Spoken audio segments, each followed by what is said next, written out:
Bienvenue à ce nouvel épisode du tarot 4D. Et aujourd'hui, nous allons voir le hiérophante ou l'hiérophante. Moi, j'ai tendance à dire le hiérophante. Et on voit cette figure d'autorité, d'enseignement qui est posée en hauteur sur un piédestal qui porte les clés des mystères. Il a une tiare à 3 étages qui symbolise son pouvoir sur les 3 plans. Et il enseigne à 2 personnes, dont une intègre le savoir et l'autre se soumet au savoir. Donc c'est 2 attitudes qui sont un petit peu différentes. Et on voit cet environnement qui est assez posé, qui reprend, on va dire, une disposition qu'on retrouvait déjà chez la grande prêtresse, sauf que là, on est vraiment dans quelque chose d'un peu plus actif, on enseigne, on n'explique pas seulement qu'il y a quelque chose, attention, il y a des secrets. Là, on veut bien les distribuer. Voilà, donc on va rompre un peu l'équilibre et distribuer les secrets. Et qu'est-ce qui se passe dans le New Vision? Donc là, en fait, on a une vision sur l'arrière, et comme pour l'empereur, on voit gravé au dos du trône la figure précédente. Et ici, on voit que les élèves ont réussi à passer derrière, ont franchi l'étape et se trouvent, celui-ci a reçu, on va dire, quelque chose de plus spirituel, l'autre un peu plus terrien, donc on pourrait penser qu'effectivement, celui qui reçoit et celui qui intègre peuvent se distribuer comme ceci. Et ils sont face à une grosse pierre. Alors là, moi j'aime bien en fait cette proposition, cette grosse pierre avec cet agneau gravé et ces clés dessus. À nouveau, c'est... On a ramené de l'empereur cet ovin, en fait. Alors, est-ce que c'est une brebis ou un agneau? En tout cas, on pourrait peut-être penser par extension que c'est l'agneau, un agneau christique, limite. Enfin, soit, ça dépend de chacun.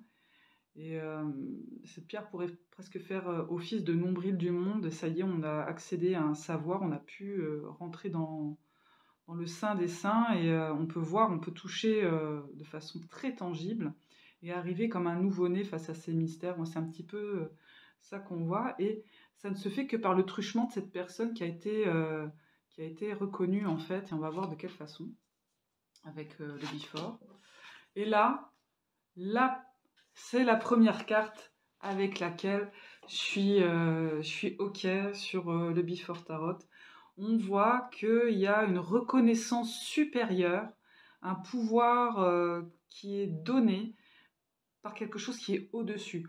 On ne s'institue, on ne se présente pas comme ça spontanément, grand sachem, tout sachant. On doit recevoir ça d'une autorité supérieure. La connaissance, c'est... La validation de la connaissance, elle ne vient pas seulement par déclaration, il faut que ce soit le fruit d'un cheminement. Et là, clairement, on se rend compte que la personne qui va nous enseigner possède alors des qualités qui ont été reconnues par une instance supérieure ou un collège de personnes qui représentent ou qui incarnent un esprit supérieur par leur réunion. Et là, moi, ce que j'aime beaucoup dans la représentation des personnes ici, c'est que autant là, on pourrait penser que ce sont de jeunes personnes qui assistent, entre guillemets, au cours, d'autant que là, on a quand même de la jeunesse encore. Ici, le détail arrière des oreilles, de la peau plissée dans le cou, on a l'impression d'assister à... En fait, c'est le Benjamin Button de l'enseignement, le type.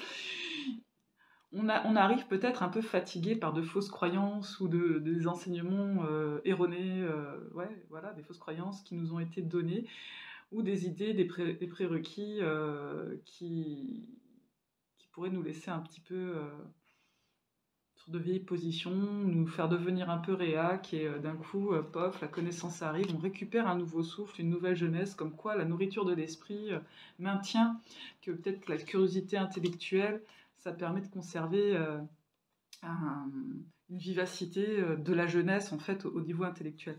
Et ce que je trouve assez plaisant, c'est que il y a, alors observez la posture des personnages, on a l'impression qu'il se redresse au fur et à mesure du récit, surtout quand on arrive à prenez vos manuels, page 4, exercice 6 et 7, vous avez 20 minutes.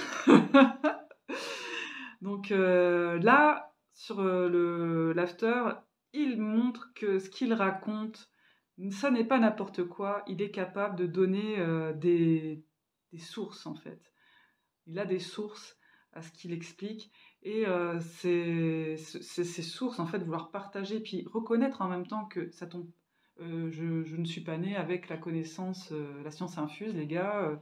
Je suis allée chercher ça et dans des livres et en plus je rends à César ce qui est à César. Je ne vais pas dire que ça vient de moi, mais j'ai des sources. Voilà. Où ma parole et mon raisonnement ont été jugés suffisamment valable sur ce que je vous enseigne pour qu'il ait été publié, par exemple. Donc voilà. Voilà pour l'histoire du hiérophante tel que je l'aperçois avec cette suite de cartes. Le hiérophante et les personnes qui ont envie de recevoir son enseignement et de la façon dont elles l'accueillent. Voilà. Et donc je vous souhaite une excellente fin de journée, matinée, enfin ce que vous voulez, au moment où vous en êtes, hein, vous dans votre journée. Et je vous dis à bientôt, et si vous voulez suivre mes aventures, n'hésitez pas à vous abonner. Bisous!